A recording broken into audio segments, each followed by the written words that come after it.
grow yourself first. The company follows the leader. You don't grow your business, you grow yourself, and then the business follows. So the fastest way to grow, to evolve, one, find a love for a cause greater than yourself, right? What else after that? Then I would say start doing like the deepest healing work. Like I realize now I did a lot of self-development. It's not like I never did self-development. Welcome to Indomitable, a podcast designed for those of you who hunger to develop an unbreakable relationship with your spirit, which is the Spirit of God within us. I'm Emmanuel, and I'll be delivering truth and strategy which will allow you to connect the dots between God, your mind, body, and the powerful universe that you created. It's time to pick up our swords and fight. Welcome back to the Indomitable podcast. Today we have our first and very special guest. He's an American entrepreneur. He's a believer of the American dream, and him and his family are immigrants who escaped communism and came to the United States to find freedom, opportunity, and a better life. He's a serial entrepreneur and an investor in over 12 industry brands and businesses. He's a massive believer in the human spirit, and he has one of the best podcasts in the world, The BK Show. This man is a legend. He lives what he talks, and that's extremely valuable for me. And welcome, Mr. Bedros Keuilian. Well, first of all, thank you, Emmanuel. Great introduction, and good to see you again, brother. Yes, sir. Thank you. I try to memorize that to the best of my ability. That was spot on. But the memory fails here and there. Man, I just finished reading your book, Man Up, and my only regret is not reading that thing sooner, man. Yeah, it's an awesome book. I was. What was your biggest takeaway? I'm curious. Well, because belief is one of the things, imposter syndrome is one of the things that I've struggled with the most, and I think most entrepreneurs do. Yeah, most people. In I think most people in general do. Absolutely. Yeah. At least unless we got the, what would you say, 5% of parents who just brought you up the right way, which that's probably how you're bringing up your children, the right way, because you took it upon yourself to break those generational patterns. Same thing for my children. But yeah, it's, for me, what really spoke to me was 2013, where you were going through that anxiety attack. You thought it was a heart attack. Yeah. And just seeing how progressed you were already, because how progressed were you at that point? It was 2013. I mean, by 2013, Fit Body Bootcamp had over 100 franchise locations. What? We were making probably about $15 million a year, and my coaching and consulting business was probably making another $2 million a year. So financially, I was pretty progressed. As an entrepreneur, I was at least a decade into being an entrepreneur, and yet the weight of all of that, because there's levels to everything, right? You know this. They say new levels, new devils. Okay. And so, I don't know anything about sports because I'm an immigrant. And so many years ago, a friend of mine, Bobby Dean, took me to a USC football game. That's where he went to university, and he goes, man, my university, I can get his tickets to the football game. Go with me. I'm like, fantastic. We go, and I'm watching these collegiate athletes. Brother, they're moving so fast. They're so precise with where they need to be when the quarterback says hike. The way that quarterback throws, like that ball is going like a straight missile, laser-guided missile. The speed at which the bigger guys, the linemen, were moving was just awe-inspiring. I've never seen anything. To watch football on TV looks like it's in slow motion. So I'm watching this collegiate university team competing against another university team. And then 2 weeks later, I went to go watch the Seattle Seahawks play the Rams, the NFL. Okay. All of a sudden, those guys on the university 2 weeks earlier were moving slow. The NFL level guys were moving so quick, so predictable. Like they knew every play like it was a factory installed genetic gift within them, right? And it's because there's a new level of football expected at the NFL level. So what I thought was impressive watching collegiate athletes, that looked amateur watching NFL athletes. I say that too because when I was making $2, $3, $4 million a year, 4, 5, 6 years as an entrepreneur, you think you understand it all. I know what marketing is. I know what leadership is. I got 3 employees. Now you fast forward to 2013, where now I'm making $15 million, have over 100 franchise locations, have a good handful of employees, new levels of leadership, new levels of problems, new levels of risk taking. And this is 2013? Yeah. When you were having going through all that stress? The anxiety attack. Oh, wow. Yeah. And so Because here's what happens. The best way I can describe it is if you go into the gym and you're like, I'm going to bench 3 plates, 315 pounds. Cool. But let's say right now, all you could max is 215 or 225, I should say. Okay. 2 plates on each side, right? 245s on each side. Now, one day you are going to bench 315, 3 plates. But if you just hop to it without incrementally adding the weight, you're probably going to tear your shoulders or your pecs. Absolutely. Right? And it doesn't matter how ambitious you are and how much training you have with 135 pounds and 225 pounds, 315 pounds feels very different. And if you've never done that, you can't just go from 225 to 315. You have to incrementally, with progressive overload, go up in weight. That is the difference. And so when my Fit Body Bootcamp brand grew very quickly because we had a lot of notoriety through Inc. magazine and Entrepreneur magazine's fastest growing franchise lists, the brand grew faster than the leader could, right? And so with weight training, if your ego grows faster than your muscles and your tendons could, you're going to tear something. When the brand and the business grew faster than I could, that's when I started to feel that anxiety, the oh my God, I'm going to lose it all. And I couldn't talk to anyone about it because I had maxed out credit cards too. Just because you're making a lot of money, there's companies right now that are making, actually, ChatGPT. They made $30 billion last year, and they still are not profitable. Wow. Because they've taken on a lot of debt, right, to grow. And so just because you're making a lot of revenue does not mean you're profitable. So I was making a lot of revenue. I wasn't profitable. I still had debt to pay off. So I'm like, I don't have time to slow down and talk to anyone about my stresses, my fears, my anxieties. Well, on that specific day in 2013, when I had that crippling anxiety attack that sent me to the doctor, that was the reality check, man. Yeah, man. Yeah, that's a new level for me. Yeah, that reminds me of a verse. I'm not a Bible thumper, but I've memorized about 6 verses that I live my life by, and it takes me back to him who much is given, much is required. And I think that's like a spiritual universal principle that God gave us, so that we don't fall into those traps. And when I hear that, to him who much is given, much is required, I hear that, hey, look, as you become that leader, I will naturally give you the next level of responsibility. So I'm pretty sure, well, I know for sure you've seen this with your clients. They've taken on too much of a responsibility, so it wasn't given to them, and now they're failing in business, in marriage, all of it. All of it. So wow, that's amazing. I thought you were just starting, like you were just barely hitting success. No, man. Fit Body Bootcamp. We started Fit Body Bootcamp in 2010. By end of 2011, we officially franchised. So by 2 years after that, 2013. We were having a meteoric growth, yet I was still operating at a level 7 while the brand was operating at a level 9. Yeah. What do you think about this? Okay, so because to me it's I say that money's an amplifier, right? So I think a lot of people I'd love to hear your take on this. Let me set the foundation for the question. I think there's order in life, right? Like God created systems, ecosystem, and there's order, and if we fall out of line with it, then we start to fail. What do you think should come first? Financial wealth or relational, spiritual, parental, personal? I mean, if we just said like personal development, personal, relational, marital, physical, spiritual, and then financial. Where do you think financial should fall? Well, I can tell you this from my personal experience, that financial growth is directly correlated to personal growth. Okay. So your income will never exceed your personal development. Okay. John Maxwell, one of the greatest leadership trainers of all time, says leaders are the lid, right? Leadership is the lid, meaning your level of leadership is the lid of growth, how heavy that lid will be on the business. He says level 6 and 7 leaders can never attract level 8, 9, and 10 employees.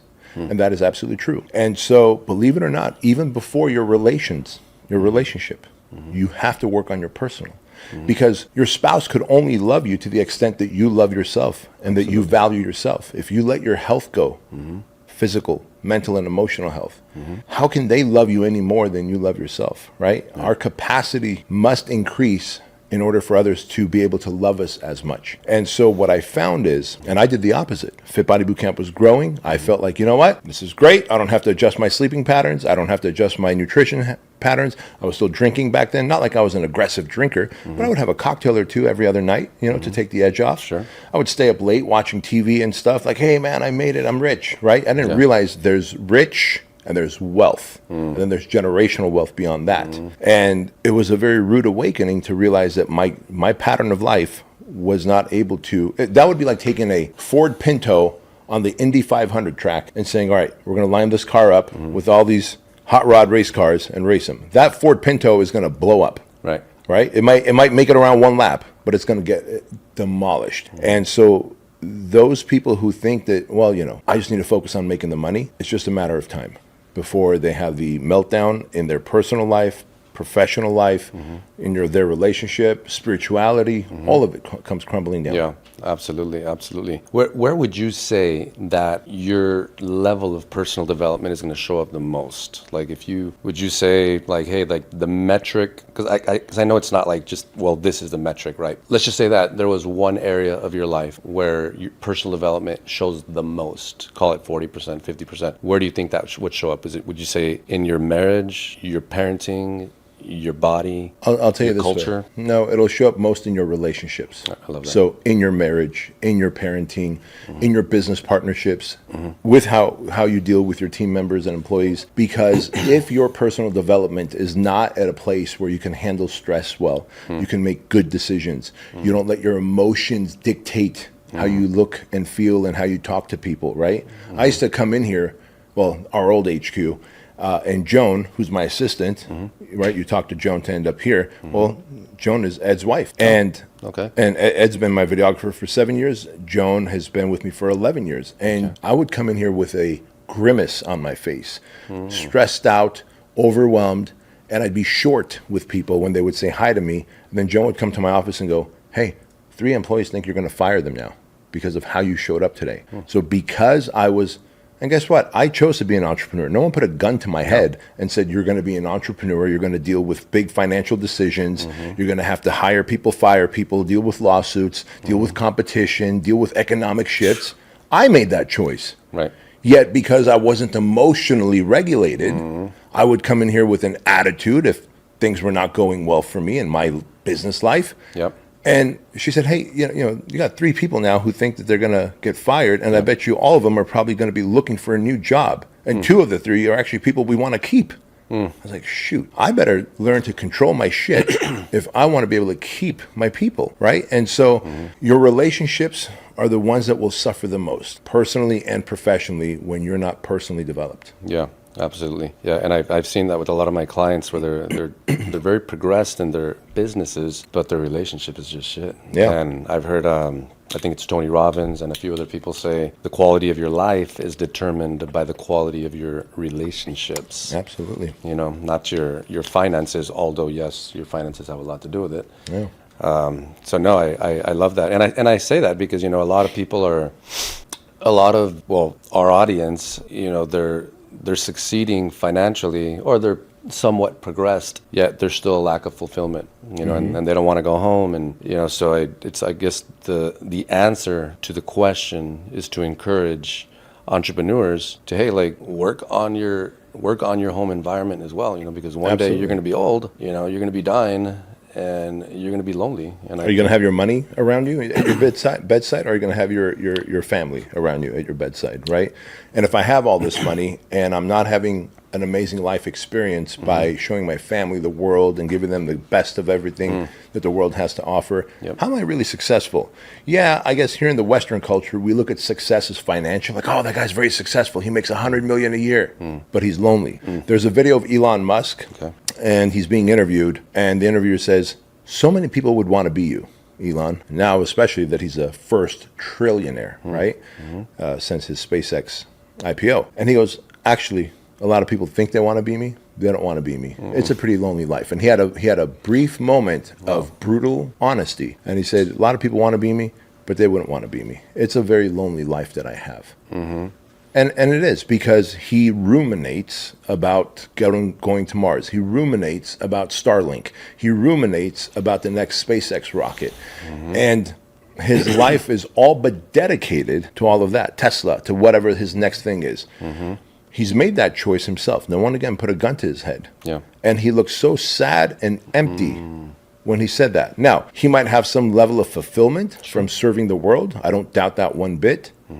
But at the end of the day, I bet when he stops to think, like, who will be at my bedside when I'm old and sick and dying? Yeah. What are the memories that I've built with the people who carry on my last name? Yep. Again, I love Elon. Sure. But I can also tell you that I can be a little judgmental towards him because of all the kids that he has. I don't think he has any relationships with any of them. Yeah, righteously so, yeah. So I think it's a fine judgment. Right? So is that truly success? I don't think so. I don't think so. You could be a trillionaire, but your kids don't want to see you. You could be a trillionaire, but you're lonely. By the way, the next level below lonely is hopelessness. And when a man is hopeless, that's how he starts ruminating over ending his life. Yeah, and it goes back to like money as an amplifier. You know, a lot of men, they have traumas. You know, I know you had trauma of your own, and you know, along with that trauma, was I know for a fact that there wasn't, you know, love and connection. You know, Tony Robbins talks about the 6 human needs, and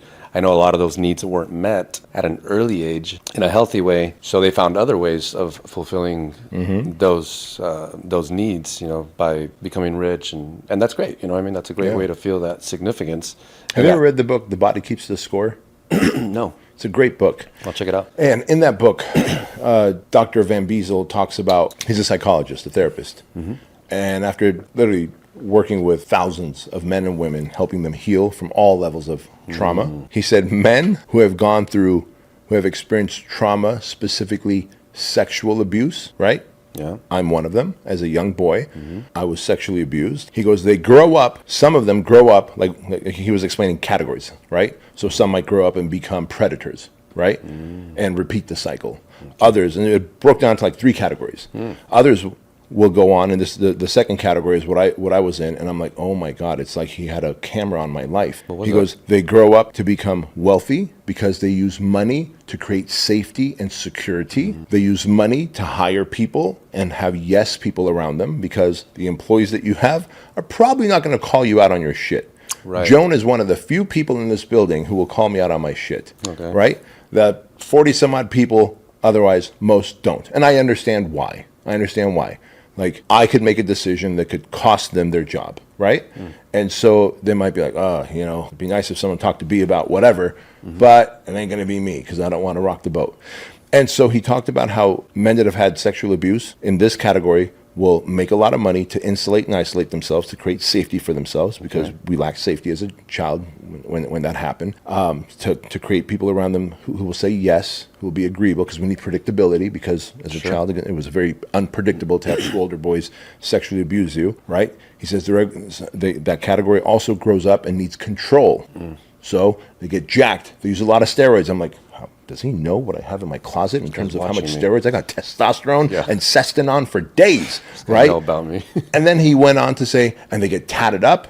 They get tattoos to look aggressive. And this is all subconscious. Now, could it be coincidence that I created financial wealth, got jacked, and got tattooed up and learned boxing and jiu-jitsu? I don't know. I don't think it's coincidence. I think the inner protector, deep in the shadow work of my brain, in the subconscious part of my brain, because I hadn't done the healing work, said, here's how I'm going to protect my inner child. Now, obviously, as a grown man, 6 foot, 216 pounds, I don't think anyone's going to come and molest me these days. Right. But deep in my head, in 2013, when I think about it, that was my greatest fear. It doesn't make sense, because no one's looking to molest a grown-ass man. But the reality is, that was my fear because I hadn't done the healing work yet, right? Was it, I mean, it was unconscious, I get it, but was that conscious as well? In other words, were you thinking those thoughts? No. I thought I love being big and jacked. I love having money and control and having everything predictable around me.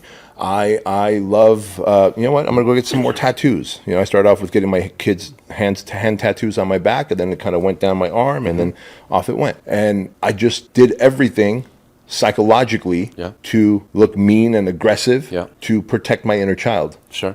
Another healthier way of doing that would be to work with a therapist to heal through those traumas. And would you say that that was the main thing that was causing the lack of leadership and the instability emotionally? Would you say it was that mainly? Or would you say it was other factors growing up as well? No, there was other factors. You know, leadership for most people, I always jokingly say, I think other than Jocko Willink, I don't think leadership is factory installed for anyone. I think Most people have to learn to become a leader. Sure. Some people were probably born as a natural leader. I jokingly say that Jocko might be one of those people. Right. Short of that, the rest of us, when you have parents that tell you, hey, you're supposed to be seen and not heard, okay? Or you have parents that say, hurry up already. What are you trying to say? So you feel rushed. You feel like you're supposed to be seen and not heard. And so now you become a leader. You're always rushing through things and you're not explaining things well. Well, one of the big pillars of leadership is communication. And if I feel that you're not interested in listening to me because you're like subconsciously saying,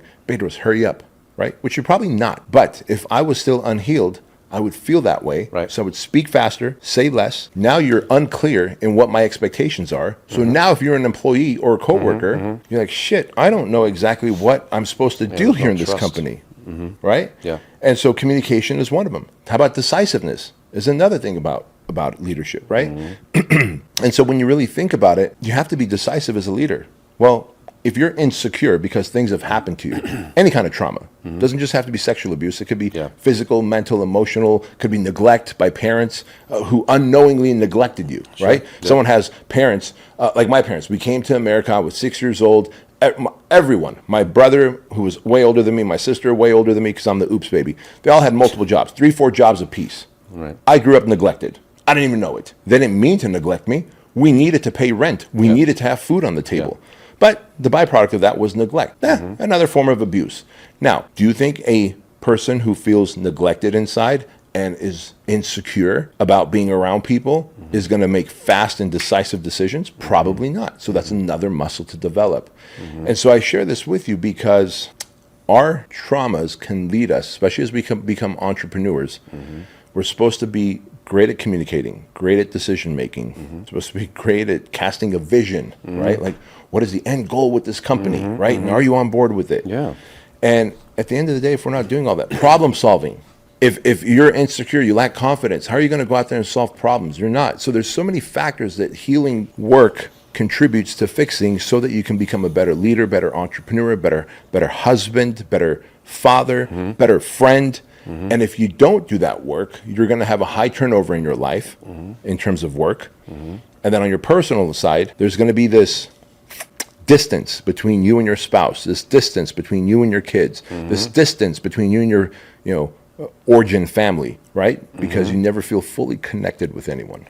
Absolutely. Yeah, I don't think enough entrepreneurs understand. I just think maybe they're not aware, right? It's just a lack of awareness. Yeah. That it's like, dude, like if you had some type of trauma growing up, the neglect, like you said, the shut up, don't ask questions, or you never felt a sense of authority, right? That hey, that's gonna show up in your shit, so you got to fix that. And I think that's a plague. From what I see now, I think it's a plague. I mean, I was just at the Holiday Inn, and I mean, it was one of the employees was talking to me about like, oh, it's a mess here. Leadership this, leadership that. And it's the same thing everywhere that I go. Every client that I have is telling me they're struggling because of their leadership. Yep.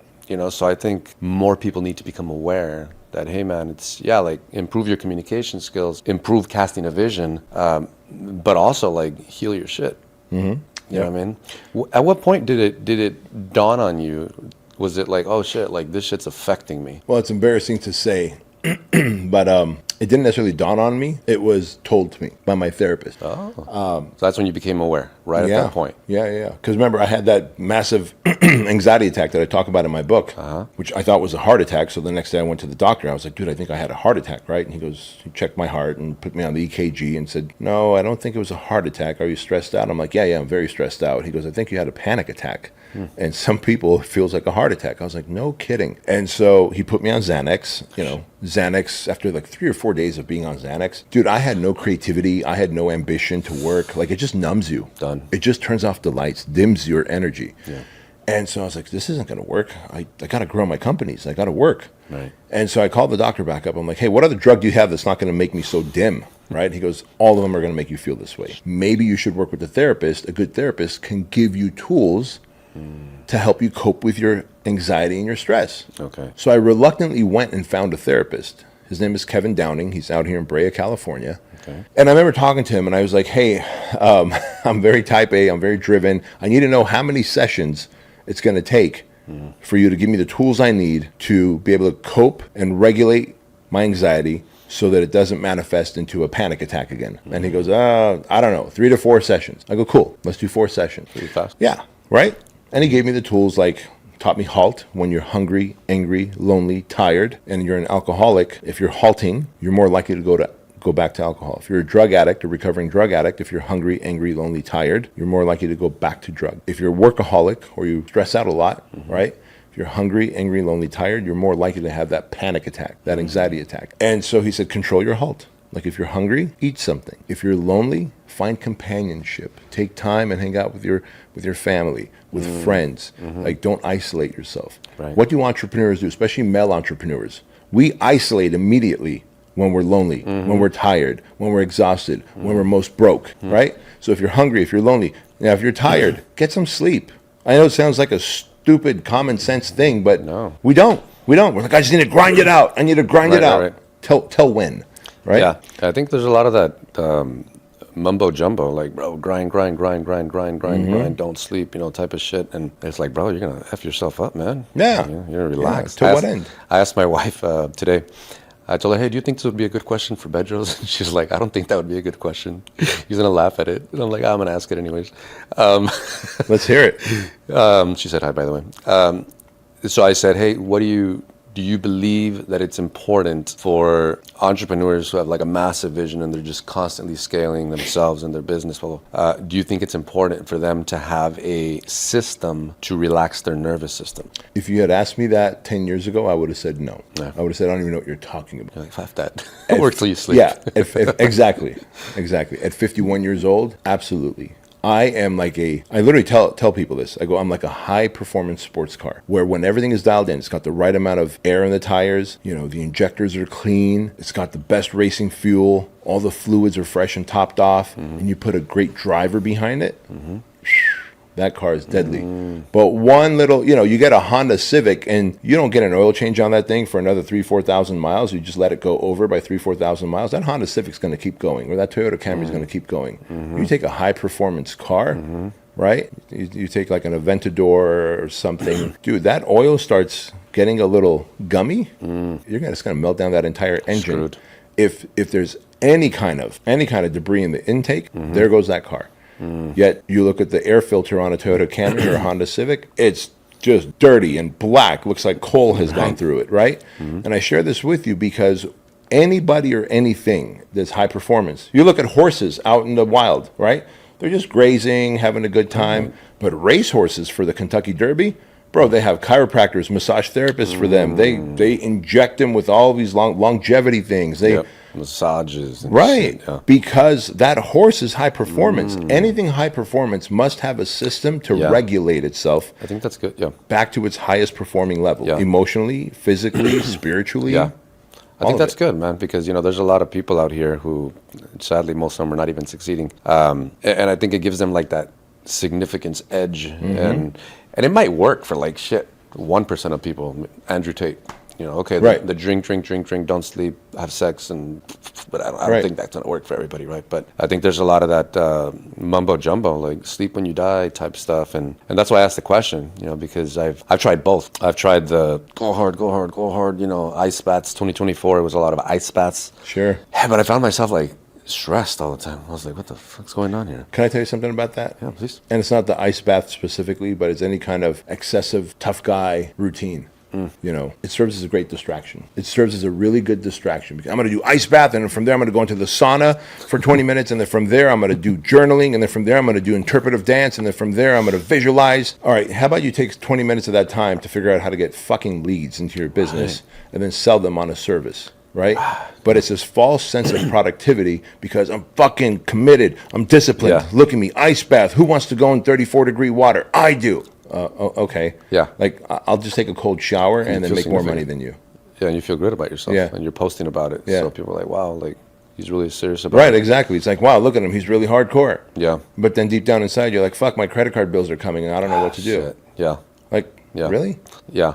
When would you say is like a good balance from, because like you said, like there's different levels, right, of personal development. Let's say there was 7 levels. Yeah. Right. Personal development. Yeah. The starter where you just like, oh shit, like personal development is a thing. I can become a greater cause and create a new reality.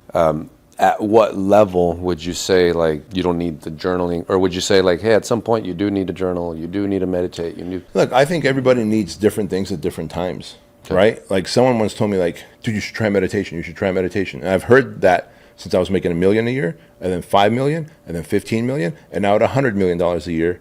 Each time I try meditation, it's been 15 years now, that cycle of my life, doesn't work for me. You know what kind of meditation works for me? Jiu-jitsu, surfing. One, I'm fighting Mother Nature. The other one, I'm fighting a human who's trying to strangle me. In both places, I could detach from my current work environment that stresses me out and be in a place on the mighty Pacific Ocean or under someone's heavy weight where they're trying to pressure me into submitting, and I could detach and go inward and literally start being introspective. All meditation is introspective, going inward. Right. Like you said, I took my phone, I put it on silent, and I put it upside down. The only time I'll look at my phone after this, I've got it, filming with some team members upstairs. I won't look at my phone again for another 3-4 hours. I don't live on my phone. So if I don't live on my phone, I don't need meditation to take me away from my phone. Now, some people might say, look, man, I can't, I'm attached to my phone, I'm addicted to this, I don't want to do jiu-jitsu, I don't want to surf. Cool, do meditation if that works for you. Other people want to journal, right? But I can be introspective, I can go inward, I can detach from the external stimulus of the world and go, why am I feeling a little anxious today? See, I used to not be able to do that. Today I can ask myself, I can go inward. It's called having outside eyes, right? Like looking at yourself, just like you're a coach. Client comes to you and they go, my eye hurts. Obviously you're not a medical coach, but let's say that one of your clients come to you and go, my eye hurts. I don't know why my eye hurts. You're like, bro, you've got a pencil stuck in it. From where I'm standing here, I could see there's a pencil stuck in your eye. From where you're at, you don't see the pencil, right? You're so addicted to the pain. Yeah. And so you're like, here, let me help you take this pencil out of your eye. Right. It's the same thing. It's outside eyes. You go introspective. You start asking yourself, why am I feeling this way? And then you listen. And then your higher self will always tell you, you're feeling this way because you woke up late, you hit the snooze button, you were going to go work out and then you didn't, or you rushed through your workout and you feel inadequate, and now it's bleeding into the rest of your life, and if you allow it, it's going to bleed into your family life at the end of the day, so fucking get your shit together now and stop letting it bleed into the next hour and the next hour after that. Like, that's introspection. Most people don't do that.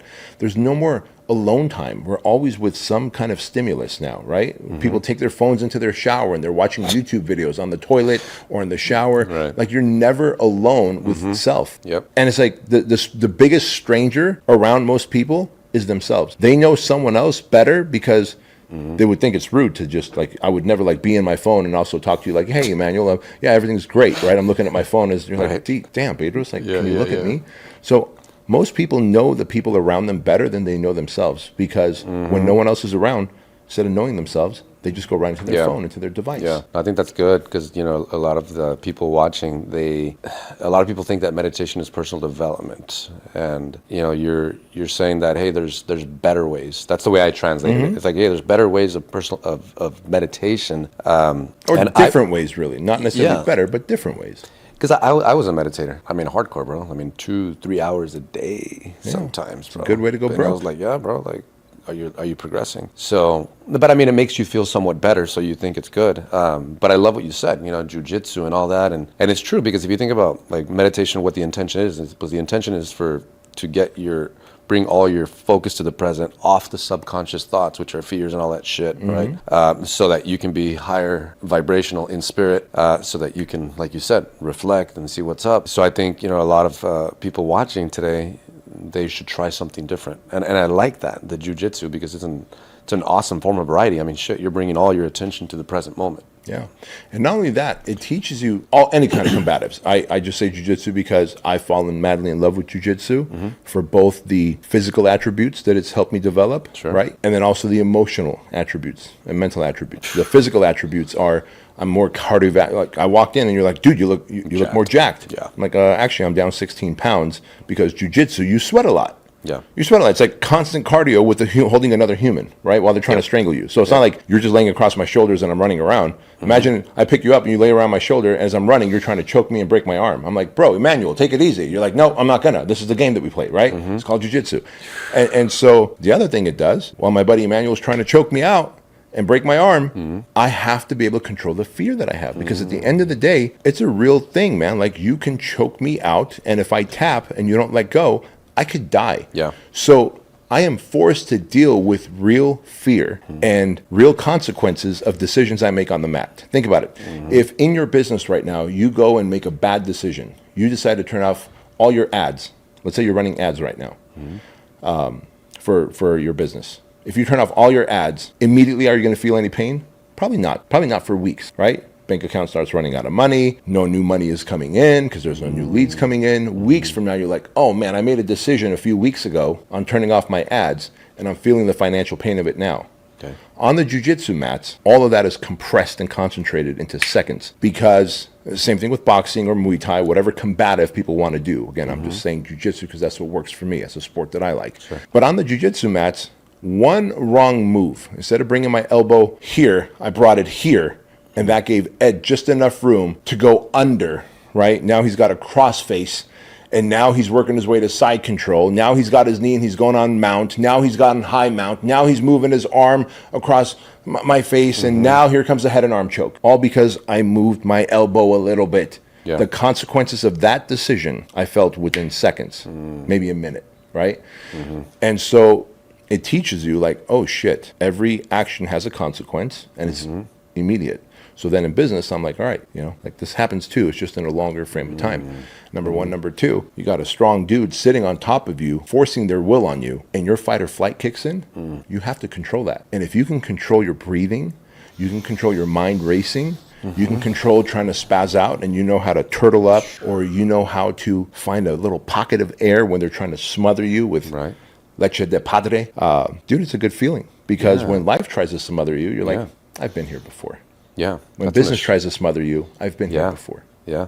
Well, I can just imagine how that shows up in business, like with taking action. Yeah. If you're tired, do it anyways. Do it anyways. Yeah. Something just happened with, I don't know, one of the franchises, and control, and you find the solution right away. So I'll give you a great example. Have you been to my gym yet? Fit Body Bootcamp? No. BK Strength? No. Okay. I was going to ask if I can go. Yeah, so today, feel free to get a pass, a code, and go work out there afterwards. Cool. You'll see a giant wall with quotes. Everyone that I've worked out with, there's like professional pro bodybuilders, 7-time Mr. Olympias, NFL champions, Super Bowl champions, etc., amazing entrepreneurs. Everyone's signed the wall and put a positive quote. And you'll see jiu-jitsu mats, giant mats on the ground. Okay. Ed over here is a brown belt, and so he'll attest. And because one day I asked my son, who I roll with, Mike Velez, the black belt that I roll with, I go, hey, I got to a place where while we're rolling, I'm able to just like look at that wall and read the positive and inspirational quotes while we're grappling. Could you imagine? Dude, 3 years ago when I started, soon as you touched me, I'm going into fight or flight. I'm feeling claustrophobic. I'm not looking at a wall reading positive quotes. I'm just trying to push you off of me, using all my muscles to get you off of me, because I'm scared to death. I don't know any submissions. I don't know any positions. I don't know if I should get an underhook or a whizzer or a crossface. I don't know any of this shit. Today, 3 years later, okay. Like the other day, I was rolling with someone who's 303 pounds and a competitive jiu-jitsuer. I didn't get him to tap, but I was able to read the motivational quotes on the wall because I was able to maintain my bearings. Yeah. Now take that off the mat and apply it to your marriage. Take that off the mat, apply it to your parenting. Take that off the mat, your ability to deal with so much stress at work. 5 people quit. You get a lawsuit. Someone dies at Fit Body Bootcamp. Why? Because it's a gym and people die at gyms all the time, right? We've got hundreds of locations. Inevitably, once a month, someone's having a heart attack or a death at a Fit Body Bootcamp somewhere across the world, right? All these things are happening, and you're like, okay, I got this. Yeah. I got this. So you've seen the effects of jiu-jitsu the last 3 years? Yeah. You've seen that show up in your business? Business, personal life, in every category. On stage, this is good. Like, I'm an introvert. The other day I was speaking to about 9,000 people. 3 days ago, I was speaking at 9,000 people in Salt Lake City at Keaton's event, the Limitless Arena event. I went up, and then after that, Tim Grover went up. And he and I are backstage. I'm like, Tim, you've spoken it thousands of times. Do you get nervous? He goes, nope. Shit. I go, guess what? I'm an introvert. I'm always nervous. I go, right now, dude, I'm sweating. My back is sweating. My armpits are sweating. And this is a huge audience out there. This is you? Yeah. This is me telling Tim Grover this, right? And he just laughs. He doesn't give a shit. He just laughs. I love the guy. and so, but jiu-jitsu, I'm like, if I could survive some guy trying to choke me out, I could get on stage and say what I've said before. It's just a bigger audience, right? Yeah, yeah. So in other words, the 303 pound guy, or Ed, how much do you weigh, if you don't mind me asking? Ed is 125, but a brown belt. Light. Okay. He's light, but he's so fast. Wow. And he's so experienced. Okay. One wrong move on my part, I'm fucked. Yeah. But believe it or not, Ed's got speed and skills. The 303 pound guy, he's about at my level, 3 years in, slower, but stronger. It feels the same. So an audience of 100 or 9,000 people felt the same once I was on stage. Backstage, I was magnifying it. I was amplifying it in my head. I was getting worked up, and I was hoping that Tim Grover, the great Tim Grover, my friend, would give me something motivational and inspirational to go, Bedros, relax and calm down. You're good. He just laughed. He's like, I don't struggle at all. He doesn't struggle at all, right? Because he's just done so many reps. And so one day I will get to that level where it doesn't matter if it's 20,000 person stadium that I'm speaking to. I'm just going to stroll out there like Tim Grover and let it rip. Yeah. But until then, it's like jujitsu, man. I go, okay, I'm going to use my jujitsu. So I'm going to calm my nerves, because being stressed, feeling fight or flight is not going to help me on stage. Yeah. You know, one of the things that you did there is, correct me if I'm wrong, you vocalized to him that you were feeling a little nervous. Yeah. And I'm sure that helped a lot. You know, I think that's one of the struggles that we have as men. Yeah. On our way up, you know, we start to struggle for whatever the reason, lack of leadership, trauma, and we suppress it. So we don't say it. We internalize it all, yeah. We internalize it. So I think that's great, you know, because a man of your caliber, with your level of success, you still have those moments and you're vocalizing that. So it's like, okay, then why shouldn't we be doing that? That's the same thing in marriage. You know, that's why I tell my wife, it's like, hey, look, like, I'll know when we're stuck or when we're plateauing because we stop talking, you know, and I tell marriages, don't stop talking. Your partners, don't stop talking. Like the moment your child stops talking, there's an internal issue going on. Yeah, exactly. You know, you go to same thing. You go to the doctor, everyone's looking down, right? You know, you go to a bar, and assuming you didn't know it was a bar, I mean, you would think it was church because everyone's like rah rah rah, right? But that's awesome, like that you do that, and once again, you know, that's what I really admire about you, that you contribute that, you know, you contribute your testimony, you know, like, but the segment of your testimonies, your testimony that you contribute is the one where you struggle the most. Yeah, and I think that's what really separates you from the majority. Not judging the majority or dogging on them, but I think we need more of that, you know, because... Well, also, I'll tell you this, and I appreciate all those kind words, and it's not that there's anything special about me. It's just, I would tell people, don't compare my 20 years to your 2 years, right? And so, yeah, I'm able to vocalize it, be vulnerable about it, talk about sexual abuse and how it felt, and how I felt shame, I felt rage, I felt confusion, I felt unworthy, unlovable. And you're like, damn, B, you're like rich and successful and you can talk about that openly. Yeah, I'm also 51 years old and I got 2 decades of entrepreneurship, which I believe is the highest form of self-development. There's no other form of self-development that's other than therapy.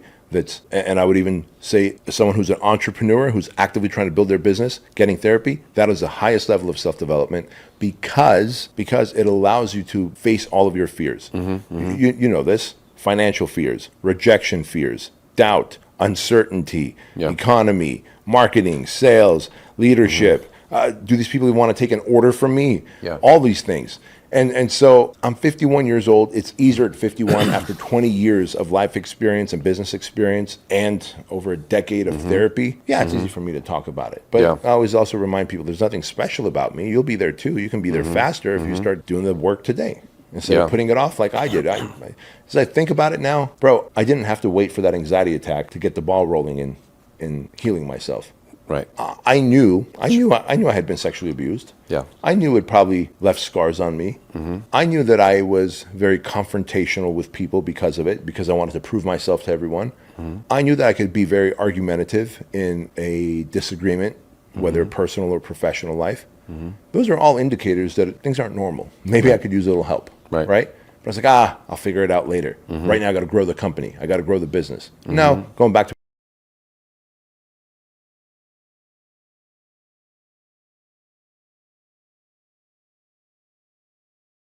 Yeah, I wanted to touch up on that a little bit because you talked about like, well, you said right now, like there's a faster way to grow, right? And I think one of the things that I like to educate people on is, you know, what is the fastest way to grow, right? And to grow is to become powerful. To become powerful is to think more logically, right? Like the more logical you think, the more powerful you are and the faster you evolve. So, what would you say is, and then I'd like to add something to that, what would you say is the fastest way to grow? Because, there's a lot of people watching today, and I think we tend to forget that, hey, you're only going to live, 80 to 120 years, right? That's it, But I think we fall into the trap of believing that we're going to live forever because we're just kind of taking our time and, reading books. And I think books are great, don't get me wrong, but there's a reason why a book is worth 17 and a half-day program with you is worth 25K. So I know our viewers are probably saying like, hey, like what's the fastest way to grow? And I wanted to ask you, like, what would you say? I know there's no shortcut, I get it. Yeah, but there is what's a the fastest? Yeah, I'm going to tell you. And you'll be surprised because you're probably going to, or your audience is probably looking for a modality, like, ice baths or therapy or start a business or find whatever. Find something that you value so much that you don't want to disappoint. Actually, it's probably going to be a person. Find a person in your life. Maybe it's your child, maybe it's your spouse. Find someone in your life that you value so much that you want to be the best version for them.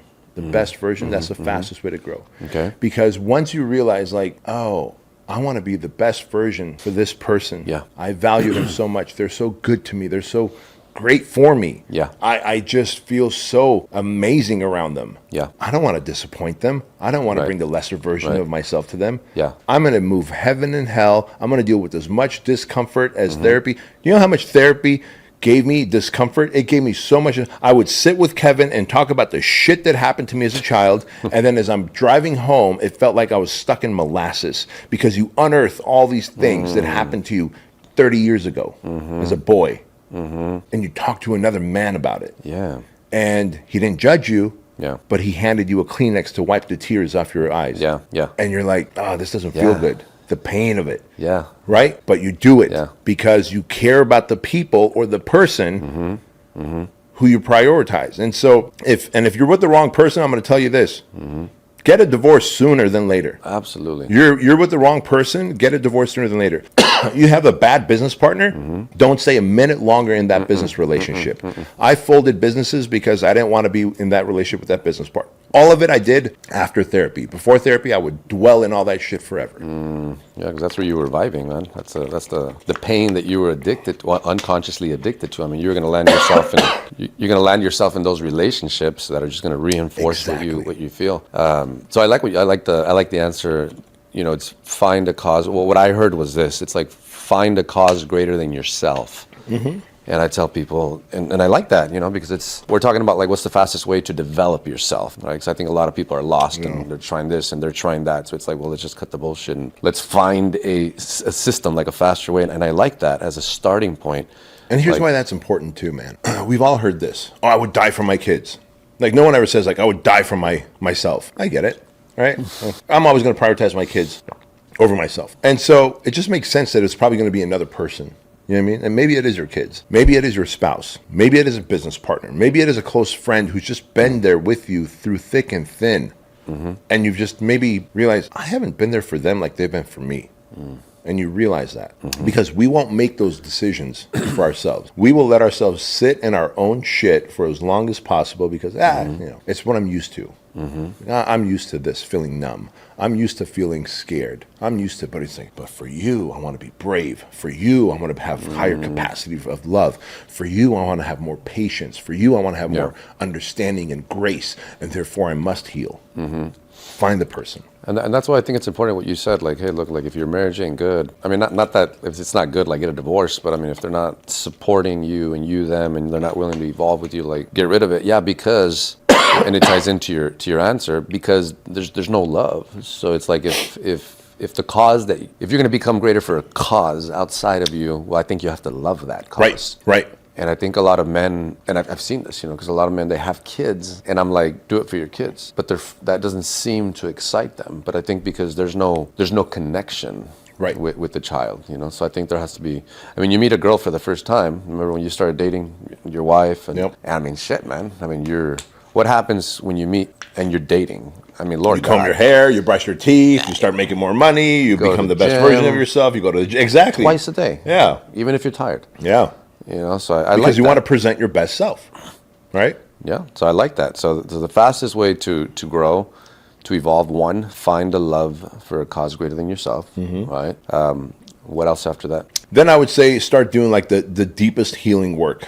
Like I realize now I did a lot of self-development. It's not like I never did self-development. I did. But I did things like becoming a better communicator, becoming more decisive, being a better leader, right? Like learning how to lead people better instead of managing them, micromanaging people, like showing them what winning looks like and then delegating to them and empowering them to go do the thing. Giving them commands. Those are all different levels of self-development. But it's not like I didn't know that I wasn't sexually abused. I knew. And it's not like I didn't know that that sexual abuse was creating mental, emotional scars on me that were showing up in different ways. I just chose to not deal with it. So we got serve a cause greater than yourself to heal. Let's touch on that for a second, because I want to warn the viewers on therapy, because I don't think every therapist is as good as the one that you hired. Correct. In fact, Kevin was my third therapist, so you might have to go through a few before you find the right one. Kevin's gonna have a lot of business. He does.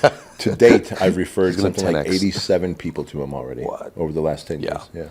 Yeah, you know, a lot of the people that I've worked with, because I work with a lot of people who are going through like deep shit and traumas as well, and disconnects in their marriage and whatnot. And most of them are coming to me from therapists, counselors, psychologists, psychiatrists.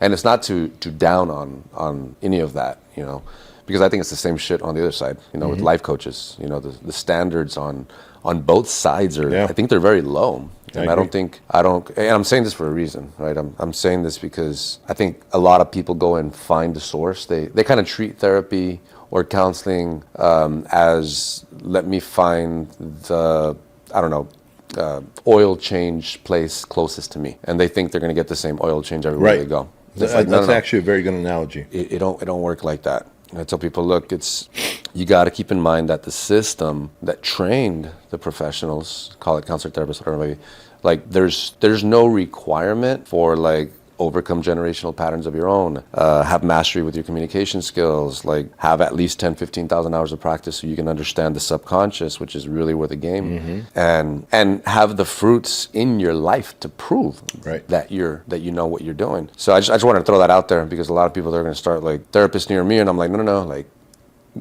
get to know the person. What would you say about that? Well, I would say you get what you pay for. And I'm not here to shit on, I think, look, if it's like a cheap therapist or one of those free community therapists or no therapist, I'd rather you do a cheap or free one, right? But if you're willing to cut that Netflix and buy one less thing from Amazon Prime and, food prep instead of eating out and ordering from DoorDash all the time, put your money together and get a expensive, well-trained, well-reviewed therapist.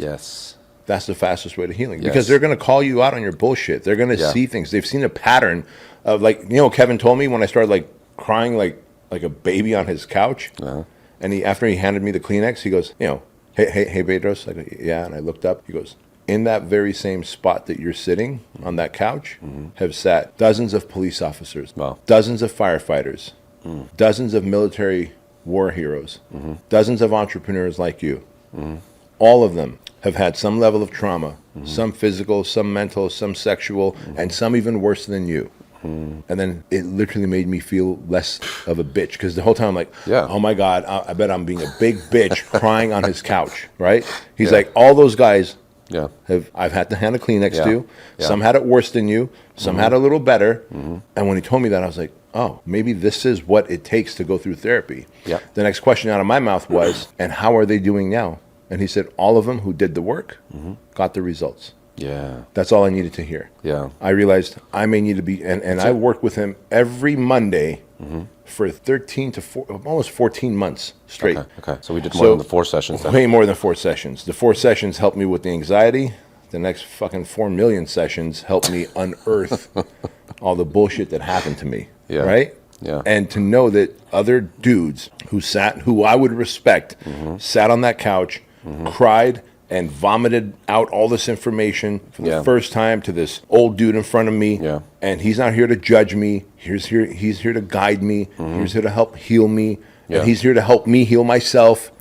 If I'm willing to do the work. He said if every one of them that did the work got the results. And I was in my head, I was like, well, fuck it. I'm going to do the work. I'm going to treat it like a business. Because he gave you the belief. The belief that that's all I needed. You can. Because when we're in that dark spot, our belief about ourselves is that we're shit. Yeah. And then that reflects into our belief about the future. Yeah. That's going to be shit too. And that's a similar effect that you had on me back in 2024 when me and my wife came down we hired you for the half-day program. I mean, just that one thing that you told me, because I went back and people were like, hey, look, was it worth it? And I'm like, absolutely, it was worth it. You know, just why was it so worth it? You paid $25K. Like, why would you pay $25K? And I'm like, actually, I pulled it out equity from a house that's not even mine. But it was worth it because when you told me that you struggled with starting your podcast for 5 months, 6 months? I don't remember. Yeah, like half a year, man. Like I knew I should have, and I just kept putting it off. Yeah. And I felt like the sadness, the depression, the anxiety of it. And I realized, like, this must be God or the universe sending me a message. I better start this podcast. Yeah. Yeah, so when you told me that you struggled with that, just like the therapist was telling you, like, hey, there's other people struggling that were sitting there. I mean, that gave me the belief. So so what did that do? Well, I went back home and I started the podcast. I mean, I was shitting bricks and, I had to, it's not going to be easy. Breathe for like an hour before I did each one. But shit, I started, you know what I mean? Yeah. And then that's what led here to this place here today. Yeah. So there's a lot of power in that. But going back to what's the fastest way to improve, right? Because this is a personal development podcast. I want to add as well to invest. So I think the fastest way to grow is just invest more into yourself. And I think this is where people are going wrong. This is where entrepreneurs are going wrong because they don't want to invest more. I would agree. And they're comfortable with investing 17 in a book, which that's great, right? But it's like, why don't you just, people tell me like, why would you invest $25K to sit down with somebody for 6 hours? I'm like, well, that's why you're stuck, and that's why I'm progressing. So. Yeah. Think about how many opportunities that can give someone. You buy my book, I'm never going to get to meet you because you bought it from Amazon. I don't know who bought it. I don't know if you're going to read it. I don't know if you're going to absorb what you read, take action on it. Internalize. You come coach with me, and now we're in a room for 4 to 6 hours. And I get to hear you, your own specific problems that you're having. And I get to go, here's what I would do to fix those problems if I was running that business. And I give you the blueprint. And then you have now access to me and to my network. And then you can just reach out and I can be like, yeah, bro, of course. You want to interview me for your podcast? Come on over. Interview me for your podcast. Like, you can pay for speed. You can pay for an outcome. $17 gets you one outcome. $25,000 gets you another. $100,000 gets you another. Right. That's just a reality. Like my domination year coaching clients I'm attached to them for a whole year. They get multiple half-day meetings with me. They get one-on-one texts and calls, and they get access to all my live events. And they go, dude, the greatest compliment I get from them is like, dude, I started thinking like you. Like when I hear someone ask a question on stage, I answer it before you do in my head. And 99% of the time, it's the same answer that you get from stage. Yeah. I'm like, that's so cool. I go, how does that show up in your life? More money, better systems, less stress. Cool, you're welcome. Exactly. Yeah, and I don't think shit, man. I would say 90% of entrepreneurs, they haven't internalized that fact. Right.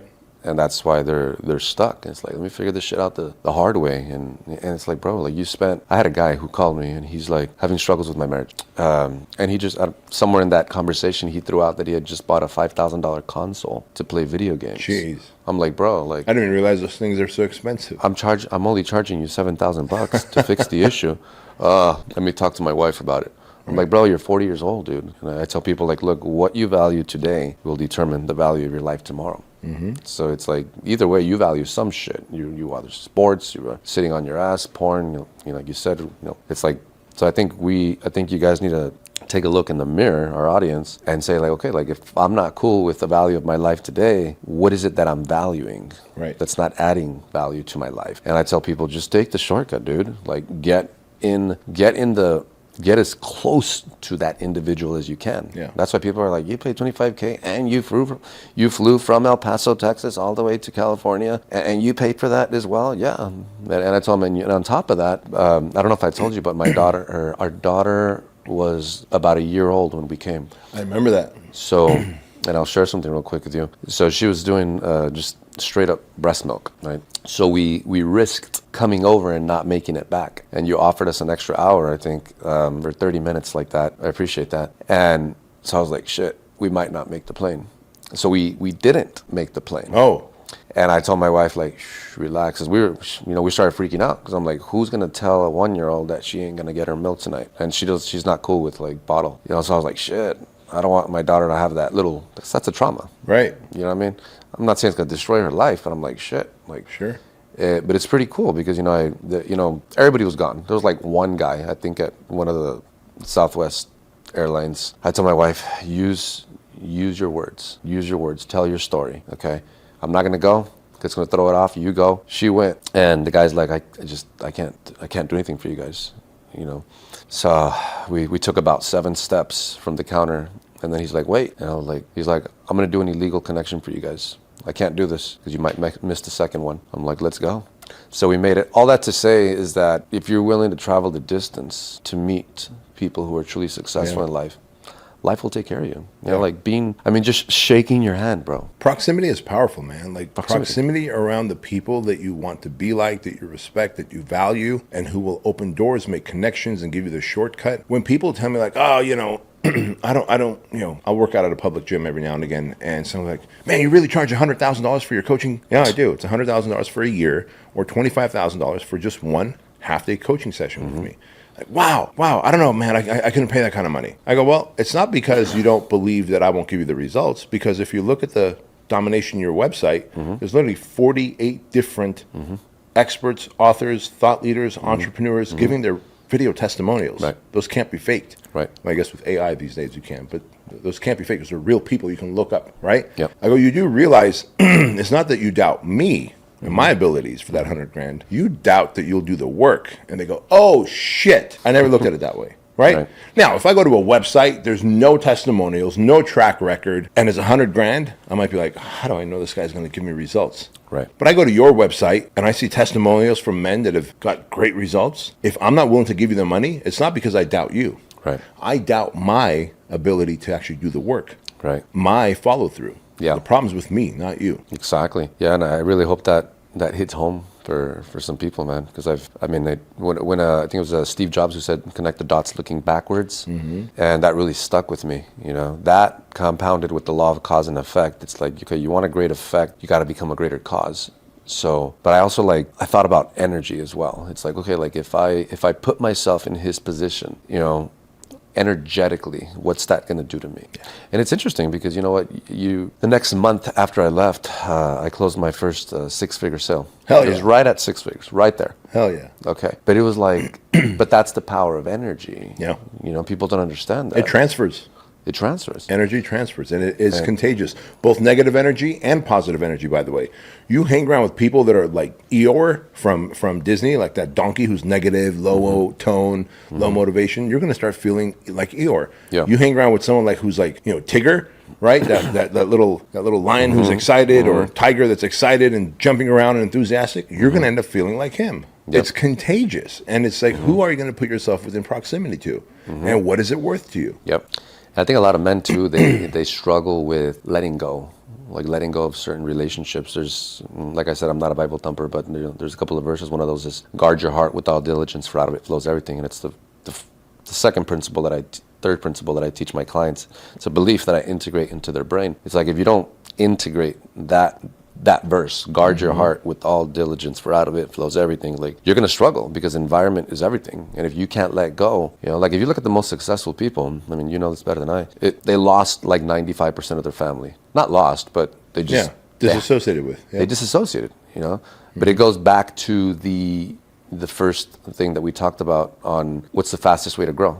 You got to serve a cause greater than yourself. Yeah. So people tell me like, dude, I had one of my aunts the other day. She's like, you need to call your brothers, and you need to call, and you need to this, because, one day you're going to die. And I'm like, no, ma'am, like, I'm not going to regret anything. And the reason why it's an easy decision for me is because of the size of the cause that I serve. So it's like, I would rather, if it was like, hey, 10 million lives, men over here, and it's like, I'm holding on, right? And then it's like 5 people that I grew up with who have zero desire for growth and doubt me. The decision's easy. Yeah, it's a no-brainer. But for most people, it's not. It's not. The decision's easy for you because you've got clarity. You got clarity because you have done the self-work, and you know what your life's purpose is here on this planet. Absolutely. For most people, they have no clarity because they haven't done the self-work, and therefore they have not developed their purpose, and so they will choose the 5 losers that they grew up with in exchange for, well, those are my homies from back in the day. What do you do with them? Smoke weed,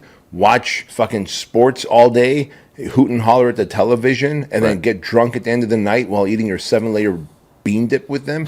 Like, what the fuck? Instead of like helping people and making money and leaving a legacy and showing your kids that you can become somebody. Like, fuck you. Yeah. That's why I like that principle. Number one, serve a cause greater than yourself. You know, and it goes back to the two needs of the spirit: growth and contribution, that Tony Robbins talks about. It's like contribution, and once again, like reverse engineer the process. You're stuck today. You don't have clarity. You don't know what your purpose is. You don't know what that business is. It's like, okay, like reverse engineer, like choose to serve a cause greater than yourself. Don't start serving it yet, but it's like just put in your mind that, hey, look, God, I want to impact men. You know, if you're a man and you're fat and you're lazy and you're suicidal, it's like, watch what happens to your desire to evolve when you say, hey, look, God, I want to change for a cause greater than myself. Oh, huge. And the bigger the cause, the more power. Yep. You know, like what are you going to put more energy into? Serving a plate for yourself, serving a plate for you and your family, or serving a plate for you and all of your franchisees? It's a no-brainer. You know what I mean? So I like that. Lastly, because I know we're running out of time here, communication. So I know you talked about like leadership, communication, and it's once again, it's one of those things that I don't think entrepreneurs have realized. And I rate it, I want to see where you rate it at, okay? But I rate it at about 50%. We're talking about personal development and becoming a greater leader, okay? What percentage of that personal development and great leadership would you say communication has to do with it? The actual using your words, like. I'd say early on in your development, if you can develop communication early on, I'd say it's even 80%. Wow. Most people do not know how to transfer their thoughts and feelings over to a person across from them, whether it's their spouse, whether it's their kids, whether it's they're making a selfie video to put on social media, whether it's they're standing in front of a group of employees and they want to transfer what they're feeling about their business and the thoughts that they have, and so they get frustrated. Why do you think fights break out with people? It's like it's for marriages, fights are usually either communication or money. Right? And sometimes it's about shitty communication about the money, right? Poor expectations were set, and therefore they were not, communication breakdown happened. But I would say early on, learn to communicate. Learn to take the thoughts and ideas, string words together in a way where sentences becomes paragraphs, paint a word picture to the people in front of you exactly what it is you're feeling. And communication isn't just the words that you put, it's the voice inflection that you have. It's the pause that you insinuate so that you can exclaim a specific thing better. It's the eye contact that you make. It's the hand gestures that you have. It's the metaphors that you use. It's the stories and anecdotes that you have. That is all communication. And communication to me breaks down to tell, show, do. I'm going to tell Emmanuel, if Emmanuel is an employee of mine, I'm going to tell him what he needs to do, what his role and responsibility is in this company, right? I'm going to tell him, but I'm not going to assume that he understood. So once I tell you, I'm going to show you how to do it, right? How to do your role and responsibility. I'm still not going to assume that you know what you're doing. So it's tell, show, and then do. Now I'm going to ask you to do it so I could see it. Once tell, show, do happens, I told him, I showed him how to do it, and I saw him do it.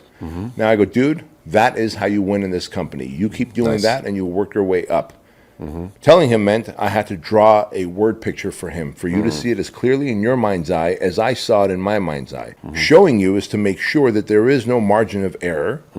And asking you to do it is confirmation that we see the same picture. Because based on your life experience and my life experience, I could be like, hey, man, so when you go outside, you're going to see a black car. And in that black car is a briefcase. And you're going to bring that briefcase here. Well, okay. You go find a black truck. I said car. But maybe you drive a truck, and so to you, cars are trucks. So you go find a black truck, you bust the window open, you bring the briefcase, you bring it in here.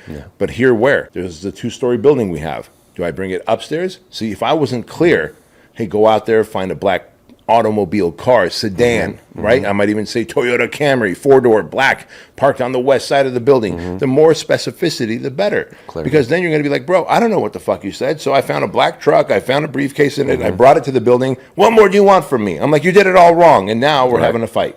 Why? Because I poorly communicated, or you heard through the life experiences that you've had. Either way, there was a miscommunication, and it's the leader's fault. Right. No, I like that. Tell, show, do. I think most leaders, they stop at tell. and they don't show, and they don't do either. No. And I think there's no feedback. I think they also there needs to be like a feedback loop as well, because we're talking about communication, and what I've discovered about communication, sadly, like 3 years ago, is that. Well, not sadly, because there was some other stuff I learned about communication. But I think the most important part about feedback, which is like feedback, it's like, well, who's giving you feedback on how you could do things differently, how you can say it better, or feedback on, all right, what's the belief that's not allowing you to do that? Yeah. So I like that, tell, show, do. And I think also leaders great leaders, right? We're talking here about like great leaders. I think great leaders also know how to identify limits in people's thinking. Because I like what you said about like you need to be able to transfer your thoughts, which I simplified, transfer your beliefs. But it's like, but if you don't know what beliefs are driving them, right, then if they don't internalize your belief, then you just assume they don't want to do it. It's like, well, I think you failed to a degree because you didn't educate yourself on how his mind works. Agreed. So how can you help him work around that? Not saying you got to be a therapist or any of that, but I think that makes for great communication skills. Yeah. I think for a leader, especially understanding how the person across from you thinks is very important. There's a program called Taking Flight. Have you heard of the DISC assessment? No. Oh, no? Yeah, I have. Okay. Never done it, but right? So DISC assessment, kind of DISC, okay. Tells you if you have a dominant personality, if you have an introverted personality, if you're sensory, and I forget what the C is, maybe you're collaborative. That's what it is, DISC. Well, that was all too confusing and whatever. And so Taking Flight made it simple. They said, we're going to list people by types of birds: the eagle, the parrot, the owl, and the dove. The eagle is usually the aggressive, hard-charging, entrepreneur type person. That's the eagle personality. The parrot personality is the outgoing, enthusiastic, kind of a salesperson type of person in an organization. That's the parrot. The owl, that personality is more like the accountant, the bookkeeper, the CPA, the bean counters. They're very conservative. Okay. They're the ones that pump the brakes in the business, whereas the eagles want to hit the accelerator. Accountants and eagles or doves or owls want to pump the brakes. And then you got the doves. The doves are the supportive people. Like, okay, I'll get this right. Like Joan is a great dove. She's in our company. Like, all right, what do we need to make this work? Right? Okay. All your support people are doves. And so Taking Flight, we brought that company in here to do a whole assessment on our team to help us work better as a team. I love efficiency and I love finding the next level of the next gear that we have. And so we all took this test like 2 weeks before they were going to come in here and speak to us. They sent us the test online. I took the test, and at the end of the test, it kind of gives you this PDF of it, like your personality type based on what you answered. And it says you're an eagle, Bedros, and that means you're aggressive, you're a risk taker, you lead the way, you charge forward. Okay, got it, check, I'm an eagle. And so 2 weeks go by, we go downstairs in the learning center, and there's these round tables that they've set up, and the lady goes, all right, find whatever bird you are as you walk into the room. They put a little eagle, dove, owl, and parrot on each table. Okay. If you're an eagle, sit at the eagle table. If you're an owl, sit at the owl table. If you're a parrot, sit at the parrot. If you're a dove, sit at the dove table. So I go and I find the eagle table, and I look. Everyone at that table is people that I love. I love everyone here, this table. And as I look around the room and I see the owl table, I'm like, people in my company that I don't like. Yeah. Fuck. Right? And so those people, as it turns out, I still need them. They're my attorneys. They're my compliance officer. They're my accountants. They're my CPAs. They're my bookkeepers. I need them. I love it. Yeah. Why do I not like them? Well, because the lady explained that the owls will always pump the brakes when the eagle wants to charge. Because the eagle's like, hey, we're going here. The owl says, how far is that distance? What do we need to get there? Once we're there, do we have enough of whatever? They question things. That's what... Just to make sure there's precision and...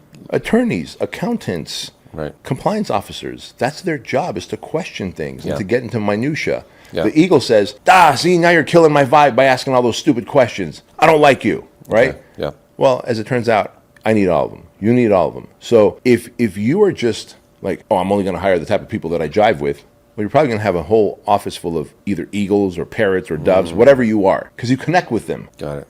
But you need... Yeah. The support staff. You need balance, the people who can go into the minutia. Yeah. And so you better learn how to read their personality. Yeah. And so once I understood that, and she even said, she goes, owls, by the way, get anxious when the eagle makes a decision and doesn't tell the owls what the decision is. Clarity. And I saw the entire table look at me. Oh, shit. I was like, oh my God. Especially Connie, our head accountant upstairs. I go, hey, Connie, when I make a decision, I zig instead of zag. That stresses you out, huh? She goes, yeah. I go, I'm so sorry for that. I just know what's best for my business, and I do that. She goes, by the time I find out, I might be a week or two behind in finding out. I didn't know we were going to make that decision. So now I don't know how to manage the books. I don't know if we need to start a separate corporation for that, if there's a different way to file that. Oh my gosh, Connie, I didn't know that. I just know the books get done because you're really good. Yeah. She goes, yeah, but that gives me anxiety, Bedros. I was like, you know what? I'm going to come to you from now on. There's uncertainty. Yeah, uncertainty.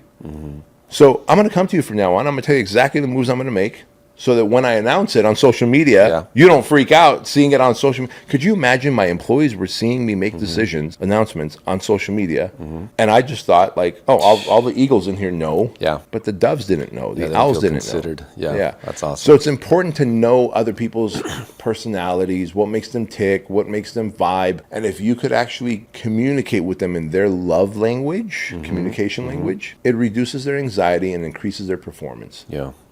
Improves that morale. That's awesome, man. Just close up. Tell me a little bit about the Squire program. Your programs. Yeah, so I like running experiential events. I like bringing people together. So I've got the Squire program. It's a rite of passage. Every young boy, when he's around 13, 14, 15 years old, he's looking to his dad as a rite of passage. There's a great book out there called Raising a Modern Day Knight, and the author talks about putting your son through a rite of passage experience that's hard, challenging, difficult, stressful. And so when I read that book, I put my son through a rite of passage experience, and then a group of men that I trust and that I value, we all stood around him and we spoke into my son. He was 14 years old when we did that. And so I share that with you because we created the Squire program where fathers and sons can come out, and we set a date, and from 6 a.m. to 6 p.m., us instructors are putting them through ice baths and truck pulls and hikes and obstacle courses, and they have to work together. And that young man realizes, I'm no longer a boy. I've now stepped into manhood, and dad's going to mold me into becoming a capable, confident man. So that's the Squire program. Then I've got this thing called the Misogi. Misogi is a Japanese term for they do something hard once a year to reset their like identity. Not so much their identity, their commitment to the thing that they're doing in life. Right? So they do it more like in the beginning of the, we on the Westerners, we use New Year's resolution, right? I'm going to resolve to quit drinking. I'm going to resolve to start a business and be successful. Misogi is, I'm going to resolve to start a business. And to show my resolution and commitment to it, I'm going to go stand for 4 hours under a cold waterfall. It's a true thing that one gentleman did in Japan. And it's called Misogi. And so I have the Misogi program, which is pretty much a full day of doing hard shit. So, people come to it at the beginning of the year, one day. In the first hour, we have them very specifically write out what their big resolution is for that year. Not just, I'm going to quit drinking or lose a few pounds, but what is the thing that's going to redefine you, right? And then what are you doing to shed the old you and rebirth the new version of you that can accomplish that? Awesome, man. Because we're going to put you through some hard stuff for the next 12 hours. And that is a killing of the old self and giving birth to the new self who can achieve that big goal. Powerful. That's called the Misogi program. And then I run all types of big live events and seminars and workshops and things like that. Where can people find you? Instagram at Bedros Keuilian. Okay. Yeah, best place to find We'll go ahead and tag you here on the video, and then bedroskeuilian.com. Yes, sir. As well. Okay, cool. Last question. One message, last message that you ever had. There's one man who needs to hear it from you. He's struggling. He's there where you were back in, maybe not with all the millions, but he's struggling internally. Yeah. Well, if you're out there and you're struggling with anything, lack of hope, there's hopelessness, you're struggling because you're anxious and depressed, or you're lonely, you're struggling because your relationship is not working out, you're struggling because your kids aren't talking to you, you're struggling because the devil has a hold of you, whatever the reason the struggle is, you could either hover just above rock bottom, which is what most men do.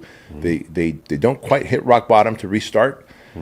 They just hover right above rock bottom. And that's where we tell the biggest lies to ourselves and to others. No, I'm okay. I'm fine. No, I don't need help.